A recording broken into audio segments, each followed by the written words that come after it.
Hello learners, welcome to online teacher RK. ఈ క్లాస్లో మీరు సబార్డినేట్ కోడ్స్ గురించి నేర్చుకుంటారు. ఈ సబార్డినేట్ కోడ్స్ని లోవర్ కోర్ట్స్ అంటారు, తెలుగులో అయితే దిగువ న్యాయస్థానాలు అంటారు. లాస్ట్ క్లాసెస్లో నేను హైకోర్ట్ అండ్ మరియు సుప్రీం కోర్ట్ గురించి చెప్పాను. కొన్ని important basic questions and important questions చెప్పాను. ఆ క్లాసెస్ ఎవరైనా వినని వాళ్ళు ఉంటే పైన ఐ కార్డ్స్లో ఆ లింక్స్ ఇస్తున్నాను, చూసేయండి. లేదా ఈ క్లాస్ ఎండింగ్లో మీకు ఎండ్ కార్డ్స్లో ఆ వీడియోస్ వస్తాయి, చూసేయండి. So let's start the class.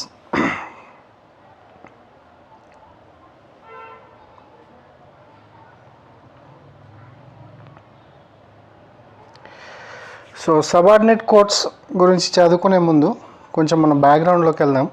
యాక్చువల్గా మన భారతదేశంలో న్యాయ వ్యవస్థ అంటే ఇంగ్లీష్లో లెవెల్స్ అంటాము. న్యాయ వ్యవస్థ లెవెల్స్ ఎలా ఉందో మన ఇండియాలో చూద్దాం. ఫస్ట్ సుప్రీం కోర్ట్, దేశంలోనే అత్యున్నత న్యాయస్థానం. దీన్ని అపెక్స్ కోర్ట్ అంటాం. అంటే ఈ సుప్రీం కోర్టుకి మించిన కోర్టు మన దేశంలో లేదు. ఈ సుప్రీం కోర్టు ఇచ్చిన డెసిషనే ఫైనల్ అవుతుంది. తర్వాత హైకోర్టు, ఇది రాష్ట్రంలో అత్యున్నత న్యాయస్థానం. అండ్ హైకోర్టు దిగువన డిస్టిక్లో ఉండేది డిస్టిక్ కోర్ట్. ఇది డిస్టిక్ హెడ్ క్వార్టర్స్లో ఉంటుంది. మరి డిస్టిక్ హెడ్ క్వార్టర్స్ తర్వాత దాని దిగువన ఏముంటాయంటే సబార్డినేట్ కోర్ట్స్ ఉంటాయి. ఈ సబార్డినేట్ కోర్ట్స్లో సీనియర్ కోర్ట్స్ ఉంటాయి, జూనియర్ కోర్ట్స్ ఉంటాయి. సో ఈ డిస్టిక్ కోర్ట్ అండ్ ఈ సబార్డినేట్ కోర్ట్స్ని మనం ఏమంటామంటే ఈ కోర్ట్స్, ఈ district court and subordinate courts, subordinate to high court అంటాం అన్నట్టు. సబార్డినేట్ టు హైకోర్ట్ అంటే హైకోర్టుకి సబార్డినేట్గా ఈ district courts and senior court and junior courts పనిచేస్తాయి. ఎందుకు వీటిని సబార్డినేట్ అంటామంటే ఇవి హియార్కీ అంటే ఒక క్రమానుసారంలో ఉంటాయన్నమాట. ఈ డిస్ట్రిక్ట్ కోర్ట్ అనేది హెడ్ క్వార్టర్స్లో ఉంటుంది, డిస్ట్రిక్ట్ హెడ్ క్వార్టర్స్లో ఉంటుంది. ఈ సబార్డినేట్ కోర్ట్స్, సీనియర్ కోర్ట్ లేదా జూనియర్ కోర్ట్స్ తాలూకాలో కానీ లేకపోతే ఏదైనా ముఖ్య పట్టణాల్లో కానీ రెవెన్యూ డివిజన్లో కానీ ఉంటాయి అన్నట్టు. ఇట్లా క్రమంగా ఉంటాయి కాబట్టి వీటిని హియార్కీ అంటాం. సో మనకు గ్రామ స్థాయిలో గ్రామ న్యాయాలయాలు ఉండాలని ఒక చట్టం కూడా ఉంది. సో గ్రామ స్థాయిలో గ్రామ న్యాయాలయం ఎక్కడ ఉంటుందంటే గ్రామ స్థాయిలో ఉంటుంది. సో గ్రామ న్యాయాలయం అనేది గ్రామ స్థాయిలో ఉండే న్యాయస్థానం. ఇది ఎందుకు ఈ న్యాయస్థానాలు ఏర్పాటు చేయాలనుకున్నారంటే గ్రామీణ ప్రాంతాల్లోని ప్రజలకు త్వరగా పూర్తిగా న్యాయాన్ని అందించడం కోసం. అంటే ఫర్ సపోజ్ కొంచెం మన లాంగ్వేజ్లో చెప్పాలంటే గడప గడపకి న్యాయం త్వరగా అందాలనే ఆలోచనతోని ఈ గ్రామ న్యాయాలయం అనేది ఏర్పాటు చేయాలనేది అనుకున్నారు. సో ఎవరు రికమెండ్ చేశారు ఈ గ్రామ న్యాయాలయాన్ని అంటే లా కమిషన్ తన 114వ నివేదికలో గ్రామ న్యాయాలయాల ఏర్పాటు సూచించింది. దానికి తగ్గట్టుగానే కేంద్రం గ్రామ న్యాయాలయ యాక్ట్ 2008 చేయడం జరిగింది. ఒకవేళ గ్రామంలో న్యాయస్థానాలు ఏర్పాటు చేయాలంటే అప్పుడు రాష్ట్ర ప్రభుత్వం ఏం చేయాలంటే రాష్ట్ర ప్రభుత్వం హైకోర్టుని సంప్రదించి ఏర్పాటు చేస్తుంది. ఈ గ్రామ న్యాయాలయ వ్యవస్థ తెలంగాణలో అయితే లేదు. సో ప్రస్తుతానికి మనం ఇక్కడ కనిపించదు గ్రామ న్యాయాలయం. గ్రామ న్యాయాలయ యాక్ట్ ద్వారా మనం గ్రామ న్యాయాలయం అనేది స్థాపించవచ్చు. But it depends upon state government అన్నమాట. స్టేట్ గవర్నమెంట్ కావాలనుకుంటే హైకోర్టుని సంప్రదించి ఆ గ్రామ న్యాయాలయాన్ని స్థాపించవచ్చు. అందుకని 2008లో గ్రామ న్యాయాలయ చట్టం, యాక్ట్ అంటే చట్టం, ఇది చేయడం జరిగింది. ఓకే. అండ్ ఇప్పుడు యాక్చువల్గా మనము సబార్డినేట్ కోర్ట్స్ అంటున్నాం కదా. సబార్డినేట్ కోర్ట్స్ ఎక్కడి నుండి స్టార్ట్ అవుతాయంటే మనము district court, senior court, junior కోర్ట్ని కలిపి సబార్డినేట్ కోర్ట్స్ అంటాం అన్నమాట. సో డిస్ట్రిక్ట్ కోర్ట్ అనగానే మీరు ఇప్పుడు ఏదైనా డిస్ట్రిక్ట్ హెడ్ క్వార్టర్స్కి వెళ్ళి చూడండి, హైకోర్టు బోర్డు చూడండి, district and sessions judge court అని బోర్డు ఉంటుంది. ఇది ఎక్కడ ఉంటుంది? డిస్ట్రిక్ట్ హెడ్ క్వార్టర్లో ఉంటుంది. సో ఇక్కడ డిస్ట్రిక్ట్ జడ్జ్ అన్నప్పుడేమో సివిల్ జడ్జ్ అన్నమాట. సెషన్స్ జడ్జ్ అన్నప్పుడేమో క్రిమినల్ జడ్జ్. అదే డిస్టిక్ కోర్టులో సివిల్ కోర్టు ఉంటుంది, క్రిమినల్ కోర్టు ఉంటుంది. సో దానికి ఒకవేళ డిస్టిక్ కోర్ట్ అని ఉంటే ఇండైరెక్ట్గా దాని అర్థం ఏంటంటే ఆ డిస్టిక్ కోర్టులో సివిల్ కోర్టు కూడా ఉంది, క్రిమినల్ కోర్టు కూడా ఉంది. ఈ రెండిటికి న్యాయమూర్తి ఒక్కరే. డిస్టిక్ కోర్టులో ఉండే హెడ్ క్వార్టర్లో ఉండే డిస్టిక్ కోర్టులో క్రిమినల్ కేసెస్కి, సివిల్ కేసెస్కి న్యాయమూర్తి ఒక్కరే ఉంటారు. So district and session judge court అనేది డిస్టిక్ హెడ్ క్వార్టర్లో ఉంటుంది. దాని దిగువన సీనియర్ జడ్జ్ కోర్ట్, దాని దిగువన జూనియర్ జడ్జ్ కోర్ట్. సో ఈ senior judge court and junior judge court ఎక్కడ ఉంటాయంటే తాలూకాలో, ముఖ్య పట్టణాలు, టౌన్స్, రెవెన్యూ డివిజన్లో ఉంటాయి. సో మనకు స్టార్టింగ్లో జూనియర్ జడ్జ్ లెవెల్లో మున్సిఫ్ కోర్ట్స్ ఉండేవి, కానీ ఇప్పుడు మన తెలంగాణలో మున్సిఫ్ కోర్ట్స్ లేవు. అవి సివిల్ కోర్ట్స్లో విలీనం చేసేసారు. సో ఇక్కడ మీకు చెప్పానుగా, ప్రస్తుతం మున్సిఫ్ కోర్టులు సివిల్ కోర్టులో విలీనం చేసేసారు. తెలంగాణలో మున్సిఫ్ కోర్టు వ్యవస్థ లేదు. మీకు ఇంతకుముందే చెప్పాను, డిస్ట్రిక్ట్ జడ్జ్ అంటే సివిల్ కేసెస్ని చూసేటప్పుడు డిస్ట్రిక్ట్ జడ్జ్ అంటాము, క్రిమినల్ కేసెస్ని చూసేటప్పుడు మాత్రం సెషన్స్ జడ్జ్ అంటాము. ఓకే, మరి ఇవి సివిల్ కేసెస్కి సంబంధించి సివిల్ కోర్ట్స్ అంటాం మనం. సివిల్ కేసెస్కి సంబంధించిన కోర్టులను ఏమంటాము? సివిల్ కోర్ట్స్ అంటాం. క్రిమినల్ కేసెస్కి సంబంధించిన కోర్ట్స్ని ఏమంటాం? సెషన్స్ కోర్ట్ అంటాం.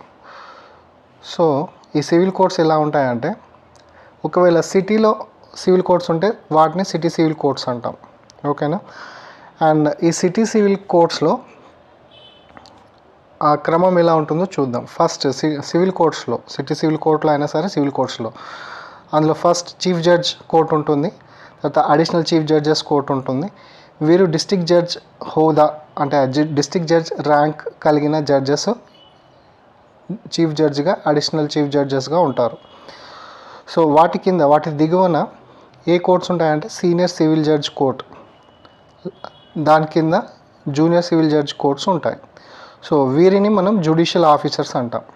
సో సీనియర్ సివిల్ జడ్జ్లో ఉండే న్యాయమూర్తిని లేదా అండ్ జూనియర్ సివిల్ జడ్జ్ కోర్టులో ఉండే న్యాయమూర్తిని జ్యుడిషియల్ ఆఫీసర్స్ అంటాము. ఇప్పుడు city civil court main court ఉంటుంది కదా, దాన్ని చీఫ్ కోర్ట్ అంటాము. అందులో పనిచేసే న్యాయమూర్తిని చీఫ్ జడ్జ్ అంటాము. అదనపు న్యాయమూర్తులని అడిషనల్ చీఫ్ జడ్జెస్ అంటాం. వారి ర్యాంక్ డిస్ట్రిక్ట్ జడ్జ్, వాళ్ళు డిస్ట్రిక్ట్ జడ్జ్ ర్యాంక్ హోదా కలిగిన వారు ఉంటారు, వాళ్ళని డిస్ట్రిక్ట్ జడ్జ్ అంటాం. సీనియర్ కోర్ట్స్లో, జూనియర్ కోర్ట్స్లో పనిచేసే వాళ్ళని జ్యుడిషియల్ ఆఫీసర్స్ అంటాం. అండ్ జిల్లా స్థాయి ర్యాంక్ గల కోర్ట్స్, ఇతర కోర్టులు city civil courts, sessions court, city small causes court, fast track courts, family courts, CBI courts, ACB courts. ఈ కోర్టులన్నీ ఒక్కొక్కసారి మన డిస్ట్రిక్ట్ హెడ్ క్వార్టర్స్లో ఉంటాయి, ఒక్కొక్కసారి కొన్ని మంచి మెట్రోపాలిటన్ సిటీస్ అంటాంగా, మెట్రోపాలిటన్ సిటీస్లో ఉంటాయి. సో అవి ఎక్కడ ఎస్టాబ్లిష్ చేయడం అనేది గవర్నమెంట్ డిసైడ్ చేస్తుంది అండ్ హైకోర్టు డిసైడ్ చేస్తుంది. సో మెట్రోపాలిటన్, ఇప్పుడు క్రిమినల్ కోర్ట్స్ ఇది క్రిమినల్ సెషన్స్ కోర్ట్ అంటే ఏంటి? Criminal court. ఇవి ఒకవేళ సిటీలో ఉంటే ఏమంటాం? మెట్రోపాలిటన్ సెషన్స్ కోర్ట్ అంటాం. దీంట్లో మెయిన్ కోర్ట్ ఏంటి? సెషన్స్ జడ్జ్ కోర్ట్ లేదా additional session judge court, assistant session judge court. ఇందులో పనిచేసే న్యాయమూర్తుల హోదా ఏముంటుందంటే డిస్ట్రిక్ట్ జడ్జ్ హోదా ఉంటుంది. తర్వాత చీఫ్ సెషన్స్ జడ్జ్ దిగువన చీఫ్ మెట్రోపాలిటన్ మెజిస్ట్రేట్ లేదా చీఫ్ జ్యుడిషియల్ మెజిస్ట్రేట్ అంటాము. దాని దిగువన ఫస్ట్ క్లాస్ మెజిస్ట్రేట్ ఉంటారు, దాని దిగువన సెకండ్ క్లాస్ మెజిస్ట్రేట్ ఉంటారు.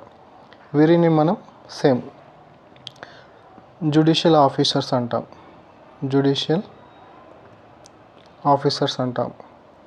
సో వీరిని మాత్రం సెషన్స్ జడ్జిని, అడిషనల్ సెషన్స్ జడ్జిని, అసిస్టెంట్ సెషన్స్ జడ్జిని డిస్ట్రిక్ట్ జడ్జెస్ అంటాం.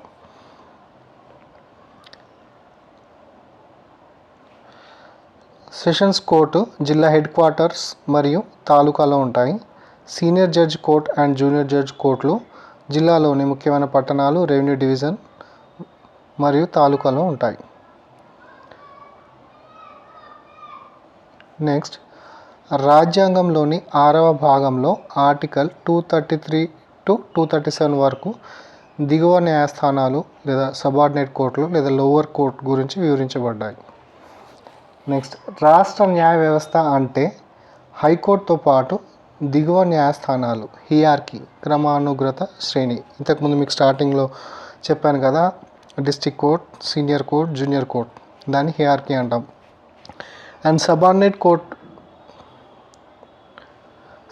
కోర్ట్ వ్యవస్థ మరియు వాటి యొక్క పేర్లను రాష్ట్రం నిర్ణయిస్తుంది.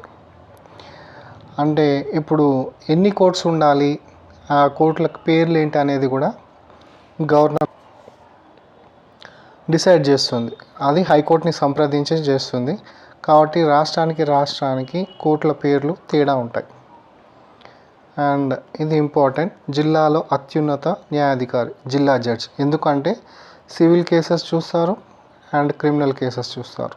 క్రిమినల్ కేసెస్ చూసేటప్పుడు సెషన్స్ జడ్జ్ అంటాము. ఇది ఇంపార్టెంట్. నెక్స్ట్, జిల్లా కోర్టుల న్యాయమూర్తుల నియామకం, పోస్టింగ్, ప్రమోషన్లను గవర్నర్ హైకోర్టు ప్రధాన న్యాయమూర్తిని సంప్రదించి చేపట్టడం జరుగుతుంది. ఇది ఆర్టికల్ 233 ప్రకారం. జిల్లా జడ్జిలను ఎవరు నియమిస్తారు? గవర్నర్ నియమిస్తారు. ఓకే. నెక్స్ట్, జిల్లా న్యాయమూర్తికి ఉండవలసిన అర్హతలు. అంటే ఒక జడ్జి జిల్లా జడ్జికి కావాలంటే క్వాలిఫికేషన్ ఏంటంటే కేంద్రం మరియు రాష్ట్ర ప్రభుత్వాలలో ఉద్యోగి అయి ఉండకూడదు, కనీసం 7 సంవత్సరాలు న్యాయవాదిగా పనిచేసి ఉండాలి, హైకోర్టు చేత సిఫారసు చేయబడాలి. సో ఇవి కండిషన్స్ అన్నమాట. డిస్ట్రిక్ట్ జడ్జ్ కావాలనుకుంటే అవి కండిషన్.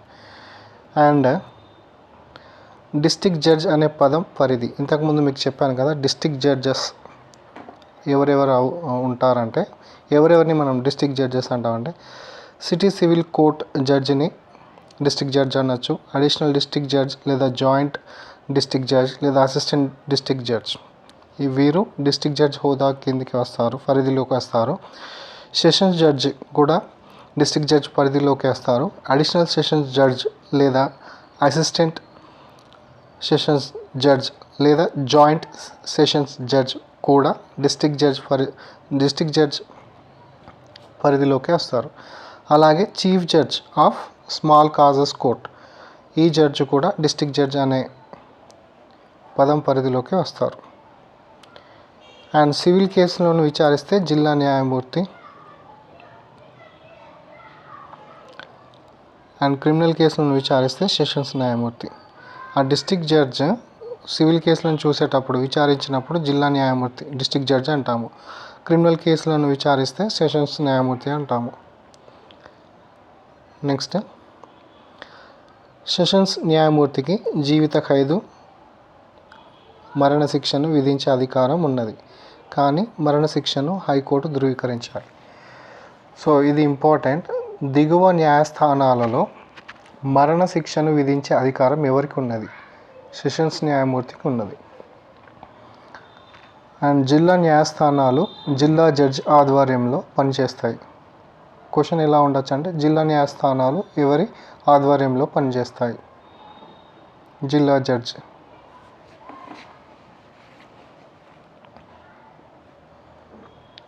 నెక్స్ట్, జిల్లా జడ్జి జిల్లా సివిల్ క్రిమినల్ కేసుల విషయంలో అత్యున్నత న్యాయాధికారి.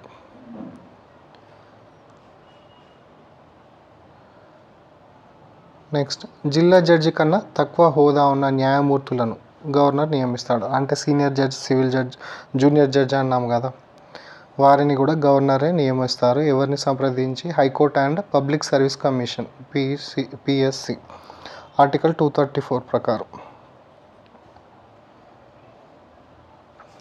నెక్స్ట్, జిల్లా కోర్టులు మరియు ఇక్కడ మీకు క్వశ్చన్ చెప్పాలి. దిగువ న్యాయస్థానాలలో న్యాయమూర్తులను ఎవరు నియమిస్తారు? గవర్నర్. దిగువ న్యాయస్థానాలలో న్యాయమూర్తులను ఎవరు నియమిస్తారు? గవర్నర్ నియమిస్తారు. నెక్స్ట్ జిల్లా కోర్టులు మరియు సబార్డినేట్ కోర్టులలో పనిచేసే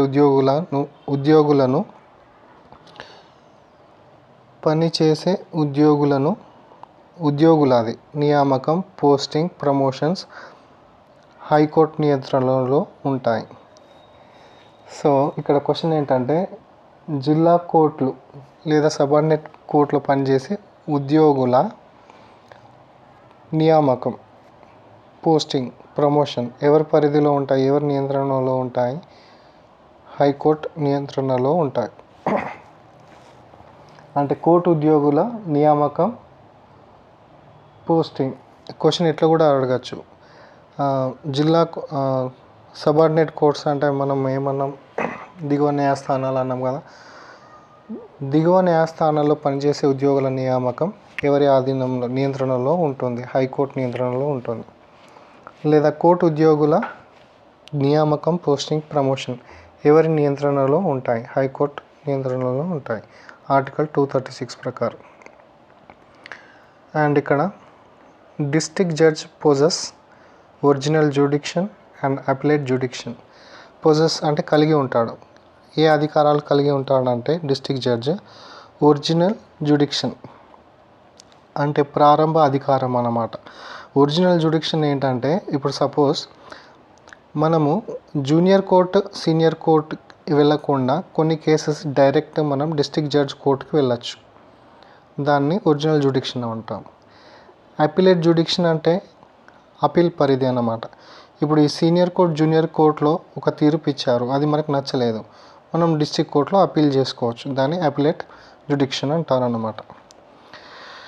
అండ్ మెట్రోపాలిటన్ సిటీస్ అంటే మహానగరాలు లేకపోతే మెట్రోపాలిటన్ నగరాలు అంటాం కదా, అక్కడ ఉండే సివిల్ కోర్ట్స్ని సిటీ సివిల్ కోర్ట్స్ ఉంటాము. ఆ మెట్రోపాలిటన్ నగరాల్లో ఉండే క్రిమినల్ కోర్ట్స్ని మెట్రోపాలిటన్ మెజిస్ట్రేట్ కోర్ట్స్ అంటాం. అసలు సివిల్ కేసెస్లో ఏ కేసులు వస్తాయంటే ఎగ్జాంపుల్గా land, property, money transaction, fraud, disputes అంటే ఏదైనా గొడవలు, ఇవి కొన్ని ఎగ్జాంపుల్స్ అన్నమాట. ఇవి సివిల్ కేసెస్ కిందికి వస్తాయి. అండ్ క్రిమినల్ కేసెస్ కిందికి వచ్చేవి ఏంటంటే murder, dacoity, theft, robbery, rape etcetera అంటే దోపిడీ, దొంగతనం, దోచుకోవడం, ఇవన్నీ క్రిమినల్ కేసెస్ కిందికి వస్తాయి. అండ్ దాడులు కూడా క్రిమినల్ కేసెస్ కిందికే వస్తాయి. సో ఇది సబార్డినేట్ కోర్టుల గురించి. అండ్ మీకు నెక్స్ట్ క్లాసెస్లో ట్రిబ్యునల్స్ గురించి అండ్ గ్రీన్ ట్రిబ్యునల్స్ గురించి and Lok Adalat and family courts next క్లాస్లో ఈ టాపిక్స్ పైన కొన్ని ఇంపార్టెంట్ క్వశ్చన్స్, బేసిక్స్ క్వశ్చన్స్ ఉంటాయి. సో సబార్డినేట్ కోర్ట్స్కి సంబంధించినంత వరకు ఇవి కొన్ని basic and important questions. Please మీకు వీడియో నచ్చితే లైక్ చేయండి. మీరు లైక్ చేస్తేనే వీడియో ఇతరులకు రీచ్ అవుతుంది, ఎక్కువ మందికి రీచ్ అవుతుంది. అండ్ సబ్స్క్రైబ్ చేసుకునే వాళ్ళు ఎవరైనా ఉంటే ప్లీజ్ సబ్స్క్రైబ్ చేసుకోండి. And thank you for listening this video class.